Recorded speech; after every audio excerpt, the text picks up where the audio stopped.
ইতিহাসে আজকের দিন 22শে এপ্রিল। যারা এই দিনে জন্মগ্রহণ করেছেন সবাইকে জন্মদিনের শুভেচ্ছা। 1840 খ্রিস্টাব্দে জেমস প্রিন্সেপ প্রয়াত হন। অশোকের শিলালিপি যিনি পাঠোদ্ধার করেছিলেন।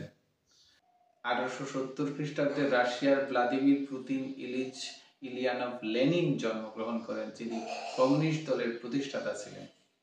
1893 খ্রিস্টাব্দে বিপ্লবী সুরেন্দ্রমোহন ঘোষ জন্মগ্রহণ করেন।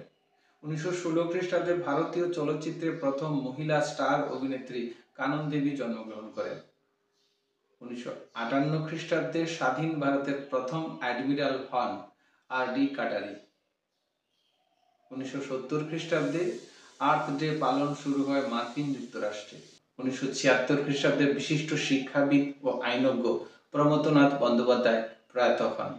1707 খ্রিস্টাব্দে টম জোন্স উপন্যাস প্রখ্যাত ব্রিটিশ সাহিত্যিক হেনরি ফিল্ডিং জন্মগ্রহণ করেন। 1724 খ্রিস্টাব্দে মার্কিন দার্শনিক ইমানুয়েল কান্ট জন্মগ্রহণ করেন। 1914 খ্রিস্টাব্দে পরিচালক ও প্রযোজক বি.আর. চোপড়া জন্মগ্রহণ করেন। এই ছিল 22শে এপ্রিলের ঐতিহাসিক কিছু ঘটনা।